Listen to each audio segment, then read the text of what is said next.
KPITULOXX 17. A alma é cheia de mistérios. Padre Cabral estava esperando há muito tempo? Hoje não dei lição, tive férias. Expliquei-lhe o motivo das férias. Contei-lhe também que o Padre Cabral falará da minha entrada no seminário, apoiando a resolução de minha mãe, e disse dele coisas feias e duras. Capitu refletiu algum tempo, e acabou perguntando-me se podia ir cumprimentar o padre, à tarde, em minha casa. Pode, mas para quê? Papai naturalmente há de querer ir também, mas é melhor que ele vá. A casa do padre é mais bonito. Eu não, que já sou meia moça, concluiu rindo. O riso animou-me. As palavras pareciam ser uma troça consigo mesma. Uma vez que, desde manhã, era mulher, como eu era homem. Achei-lhe graça. E, para dizer tudo, quis provar-lhe que era a moça inteira. Peguei-lhe levemente na mão direita, depois na esquerda, e fiquei assim pasmado e trêmulo. Era a ideia com mãos. Quis puxar as de Capitu, para obrigá-la a vir atrás delas. Mas ainda agora a ação não respondeu à intenção. Contudo, achei-me forte e atrevido. Não imitava ninguém, não vivia com rapazes que me ensinassem anedotas de amor. Não conhecia a violação de Lucrécia. Dos romanos apenas. Sabia que falavam pela artinha do Padre Pereira e eram patrícios de Pôncio Pilatos. Não nego que o final do penteado da manhã era um grande passo no caminho da movimentação amorosa, mas o gesto de então foi justamente o contrário deste. De manhã, ela derreou a cabeça, agora fugia-me, nem é só nisso que os lances diferiam, em outro ponto, parecendo haver repetição. Houve contraste. Penso que ameacei puxá-la a mim. Não juro, começava a estar tão alvoroçado, que não pude ter toda a consciência dos meus atos, mas concluo que sim, porque ela recuou e quis tirar as mãos das minhas, depois, talvez, por não poder recuar mais, colocou um dos pés adiante e o outro atrás, e fugiu com o busto. Foi este gesto que me obrigou a reter-lhe as mãos com força. O busto afinal cansou e cedeu, mas a cabeça não quis ceder também. E, caída para trás, inutilizava todos os meus esforços, porque eu já fazia esforços, leitor amigo. Não conhecendo a lição do cântico, não me acudiu. Estender a mão esquerda por baixo da cabeça dela, demais, este gesto supõe. Machado de Assis item 67 item. Um acordo de vontades, e Capitu, que me resistia agora, aproveitaria o gesto para arrancar-se a outra mão e fugir-me inteiramente. Ficamos naquela luta, sem estrépito, porque apesar do ataque da defesa, não perdíamos a cautela necessária para não sermos ouvidos lá de dentro. A alma é cheia de mistérios. Agora sei que a puxava, a cabeça continuou a recuar, até que cansou, mas então foi a vez da boca. A boca de Capitu iniciou um movimento inverso, relativamente à minha, indo para um lado, quando eu a buscava do outro oposto. Naquele desencontro estivemos, sem que ousasse um pouco mais, e bastaria um pouco mais. Nisto ouvimos bater à porta e falar no corredor. Era o pai de Capitu, que voltava da repartição um pouco mais cedo, como usava às vezes, e abre. Nanata. Capitu, abre. Aparentemente era o mesmo lance da manhã, quando a mãe deu conosco, mas só aparentemente, em verdade, era outro. Considerai que de manhã tudo estava acabado, e o passo de Fortunata foi um aviso para que nos compuséssemos. Agora lutávamos com as mãos presas, e nada estava sequer começado. Ouvimos o ferrolho da porta que dava para o corredor interno, era mãe que abria. Eu, uma vez que confesso tudo, digo aqui que não tive tempo de soltar as mãos da minha amiga, pensei nisso, cheguei a tentá-lo, mas Capitu, antes que o pai acabasse de entrar, fez um gesto inesperado, pousou a boca na minha boca, e deu de vontade o que estava a recusar à força. Repito, a alma é cheia de mistérios. KPITULOXX 18. Que susto, meu Deus! Quando Pádua, vindo pelo interior, entrou na sala de visitas, Capitu, em pé, de costas para mim, inclinada sobre a costura, como a recolhê-la, perguntava em voz alta: Mas, Bentinho, que é protonotário apostólico? Ora, vivam! Exclamou o pai. Que susto, meu Deus! Agora é que o lance é o mesmo, mas se conto aqui, tais quais, os dois lances de há 40 anos, é para mostrar que Capitu não se dominava só em item 68 item Dom Casmurro. Presença da mãe, o pai não lhe meteu mais medo. No meio de uma situação que me atava a língua, usava da palavra com a maior ingenuidade deste mundo. A minha persuasão é que o coração não lhe batia mais nem menos. Alegou. Susto, e deu a cara um ar meio enfiado, mas eu, que sabia tudo, vi que era mentira e fiquei com inveja.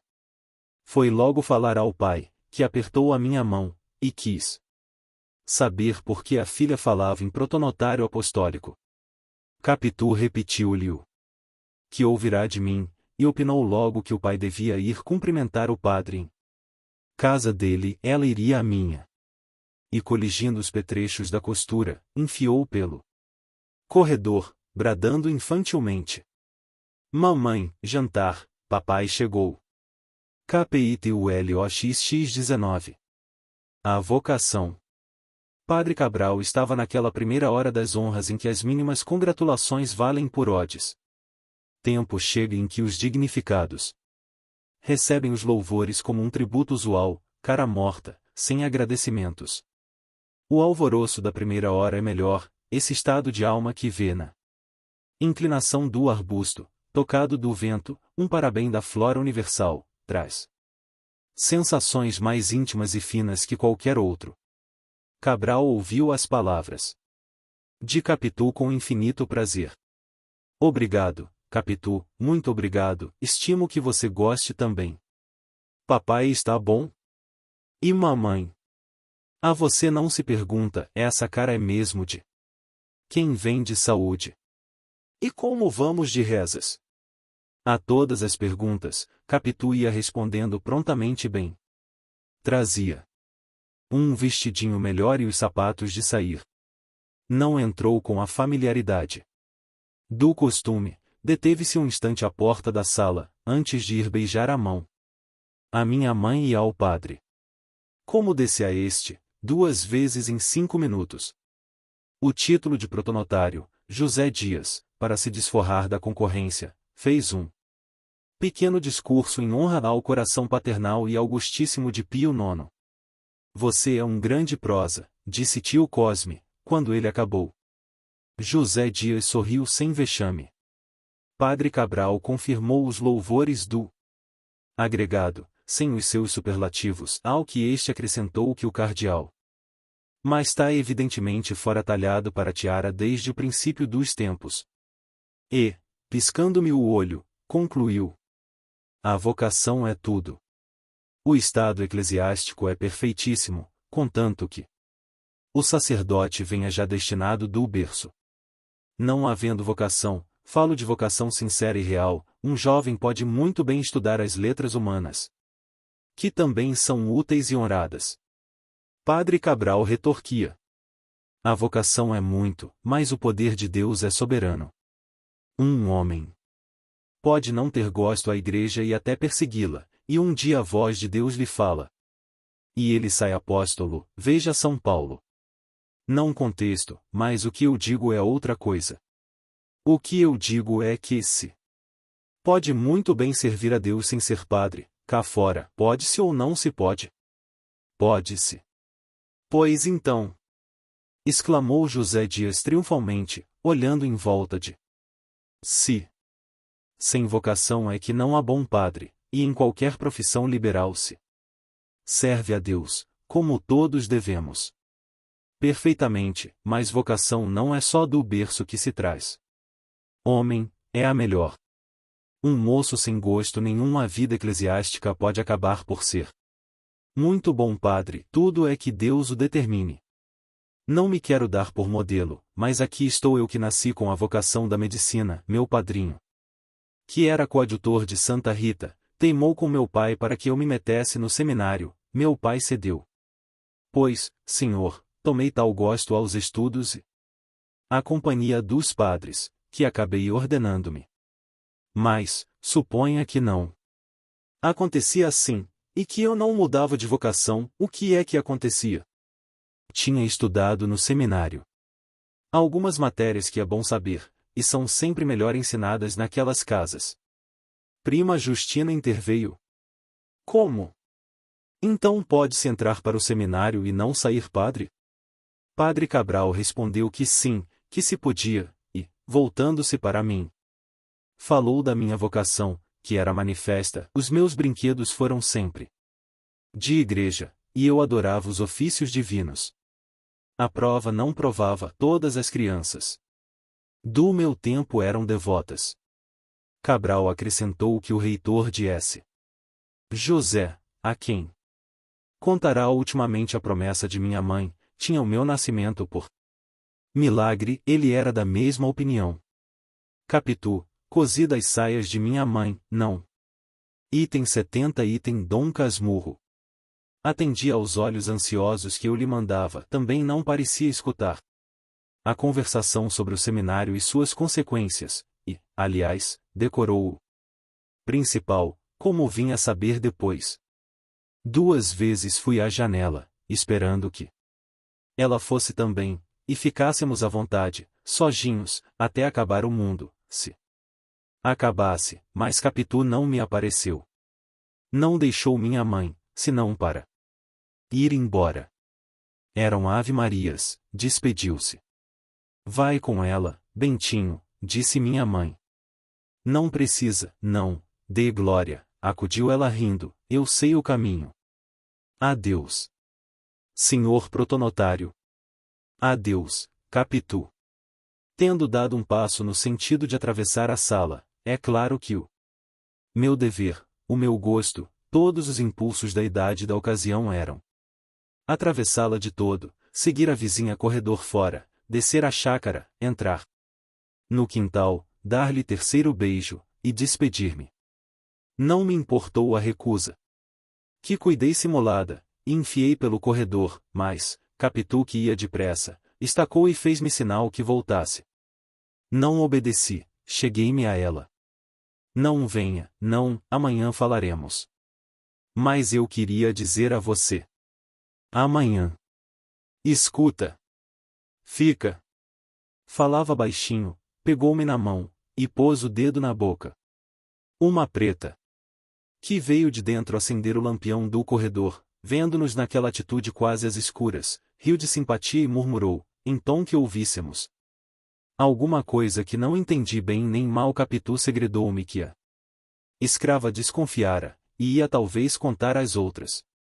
Novamente me intimou que ficasse e retirou-se. Eu deixei-me estar parado, pregado, agarrado ao chão. KPITULOXL. Uma égua. Ficando só, refleti algum tempo, e tive uma fantasia. Já conheceis as minhas fantasias. Contei-vos a da visita imperial, disse-vos a desta casa do engenho novo, reproduzindo a de Matacavalos. A imaginação foi a companheira de toda a minha existência, viva, rápida, inquieta, alguma vez tímida e amiga de empacar, as mais delas capaz de engolir campanhas, correndo. Creio haver lido em Tácito que as éguas iberas concebiam pelo vento, se não foi nele, foi noutro autor antigo, que entendeu guardar essa crendice nos seus livros. Neste particular, a minha imaginação era uma grande égua ibera, a menor brisa lhe dava um potro, que saía logo. Cavalo de Alexandre, mas deixemos de metáforas atrevidas e impróprias dos meus 15 anos. Digamos o caso simplesmente. A fantasia daquela hora foi confessar a minha mãe os meus amores para lhe dizer que não tinha vocação eclesiástica. A conversa sobre vocação tornava-me agora toda inteira. E, ao passo que me assustava, abria-me uma porta de saída. Sim, é isto, pensei, vou dizer à mamãe que não tenho vocação, e confesso o nosso namoro. Se ela duvidar, conto-lhe o que se passou outro dia, o penteado e o resto. KPITULOXLI. A audiência secreta. O resto fez-me ficar mais algum tempo, no corredor, pensando. Vi entrar o doutor João da Costa, e preparou-se logo o voltarete do costume. Minha mãe saiu da sala, e, dando comigo, perguntou se acompanhará Capitu. Não, senhora, ela foi só. E quase investindo para ela. Mamãe, eu queria dizer-lhe uma coisa. Que é? Toda assustada, quis saber o que é que me doía, se a cabeça, se o peito, se o estômago, e apalpava-me a testa para ver se tinha febre. Não tenho nada, não, senhora. Mas então que é? É uma coisa, mamãe. Mas, escute, olhe, é melhor depois do chá. Logo. Não é nada mal, mamãe assusta-se por tudo, não é coisa de cuidado. Não é moléstia? Não, senhora. É, isso é volta de constipação. Disfarças para não tomar suadouro. Mas tu estás constipado, conhece-se pela voz. Item 72 Item Dom Casmurro. Tentei rir, para mostrar que não tinha nada. Nem por isso permitiu adiar. A confidência, pegou em mim, levou-me ao quarto dela, acendeu vela, e ordenou-me que lhe dissesse tudo. Então eu perguntei-lhe, para principiar. Quando é que ia para o seminário? Agora só para o ano, depois das férias. Vou, para ficar. Como ficar? Não volto para casa? Voltas aos sábados e pelas férias, é melhor. Quando te ordenares. Padre, vens morar comigo. Enxuguei os olhos e o nariz. Ela afagou-me, depois quis repreender-me. Mas creio que a voz lhe tremia, e pareceu-me que tinha os olhos úmidos. Disse-lhe que também sentia nossa separação. Negou que fosse separação. Era só alguma ausência, por causa dos estudos, só os primeiros dias. Em pouco tempo eu me acostumaria aos companheiros e aos mestres, e acabaria gostando de viver com eles. Eu só gosto de mamãe. Não houve cálculo nesta palavra, mas estimei dizê-la, por fazer crer que ela era a minha única afeição, desviava as suspeitas de cima de Capitu. Quantas intenções viciosas há assim que embarcam, a meio caminho, numa frase inocente e pura. Chega a fazer suspeitar que a mentira é, muita vez, tão involuntária como a transpiração. Por outro lado, leitor amigo, nota que eu queria desviar as suspeitas de cima de Capitu, quando havia chamado minha mãe justamente para confirmá-las, mas as contradições são deste mundo. A verdade é que minha mãe era cândida como a primeira aurora, anterior ao primeiro pecado, nem por simples intuição era capaz de deduzir uma coisa de outra, isto é, não concluiria da minha repentina oposição que eu andasse em segredinhos com Capitu, como lhe dissera José Dias. Calou-se durante alguns instantes, depois replicou-me sem imposição nem autoridade, o que me veio animando a resistência. Daí o falar-lhe na vocação que se discutira naquela tarde, e que eu confessei não sentir em mim. Mas tu gostavas tanto de ser padre, disse ela, não te lembras que até pedias para ir ver sair os seminaristas de S.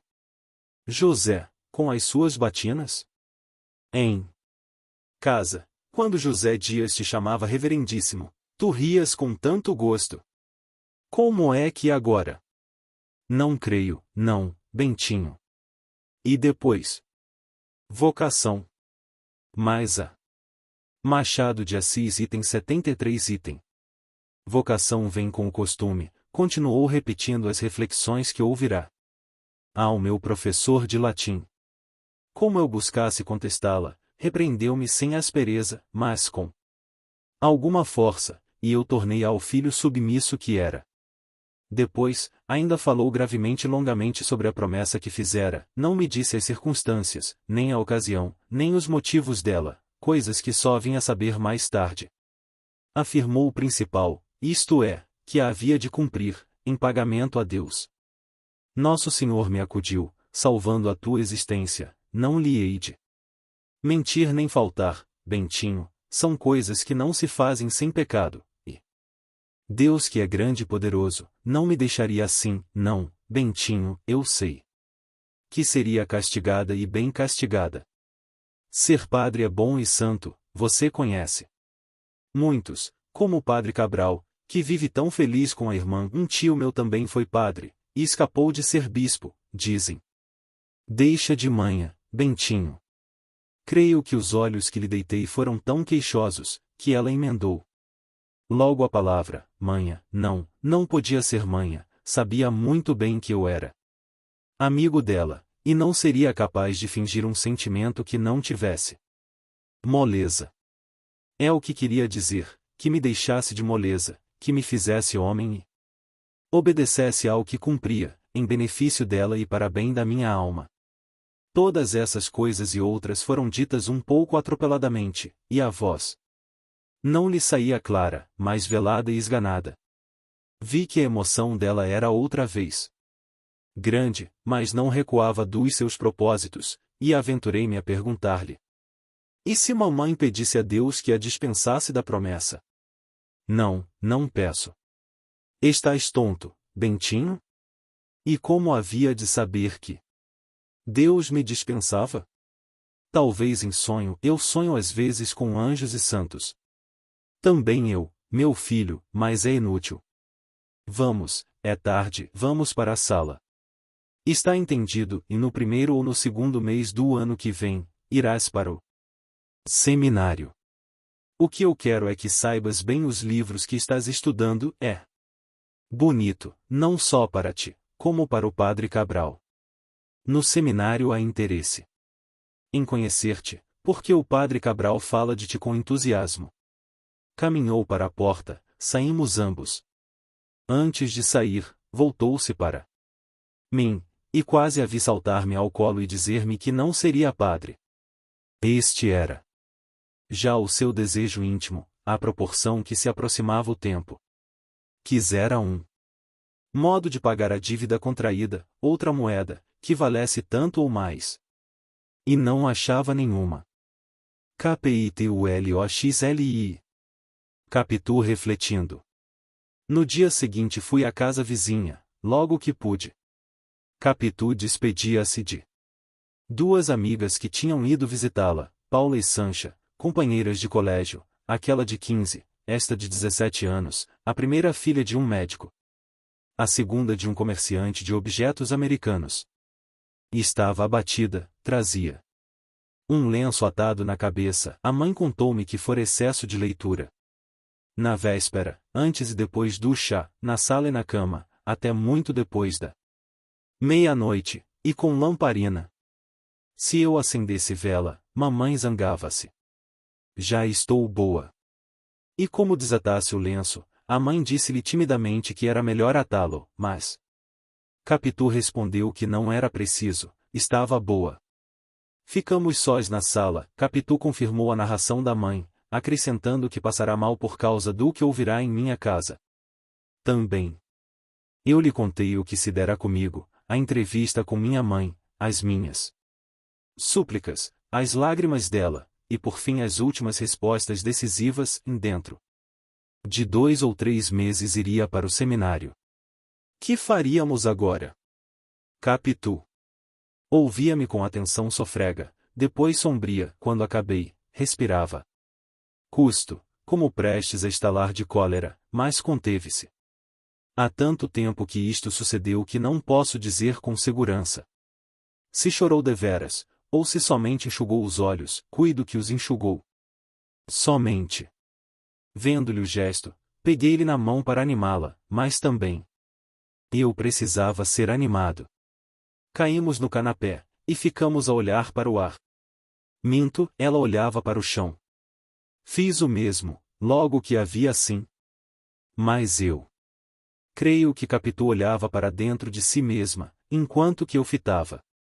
Deveras o chão, o ruído das fendas, 2 moscas andando e um pé de cadeira. Lascado. Era pouco, mas distraía-me da aflição.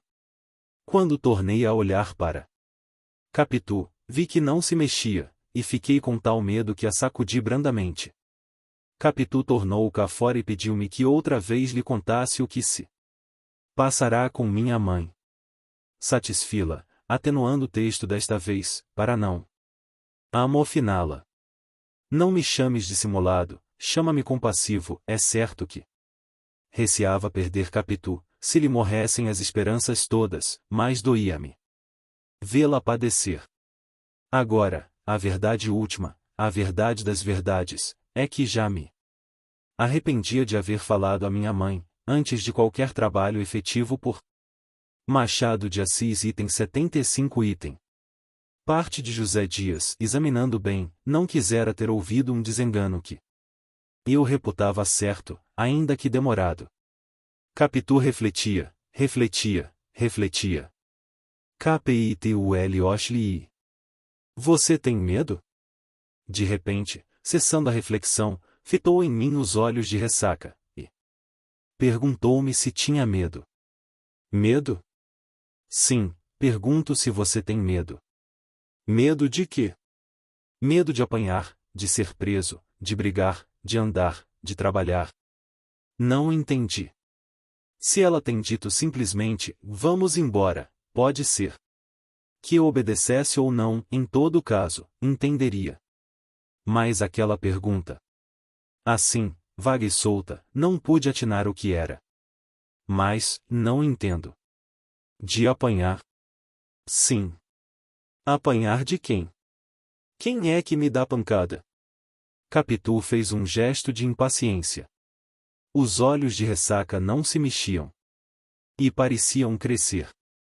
Sem saber de mim, e não querendo interrogá-la novamente, entrei a cogitar donde me viriam pancadas, e por quê, e também por que é que seria preso, e quem é que me havia de prender. Valha-me Deus! Vi. De imaginação o aljube, uma casa escura e infecta. Também vi a presiganga. O quartel dos barbonos e a casa de correção. Todas essas belas instituições sociais me envolviam no seu mistério, sem que os olhos de ressaca de Capitu deixassem de crescer para mim, a tal ponto que as fizeram esquecer de todo. O erro de Capitu foi não deixá-los crescer infinitamente, antes diminuir até as dimensões normais, e dar-lhes o movimento do costume. Capitu tornou ao que era, disse-me que estava brincando, não precisava afligir-me, e, com um gesto cheio de graça, bateu-me na cara, sorrindo, e disse: medroso. Eu. Mas não é nada, Bentinho. Pois quem é que há de dar pancada ou prender? Você. Desculpe, que eu hoje estou meia maluca, quero brincar, e item 76 item Dom Casmurro. Não, Capitu, você não está brincando, nesta ocasião, nenhum de nós tem vontade de brincar.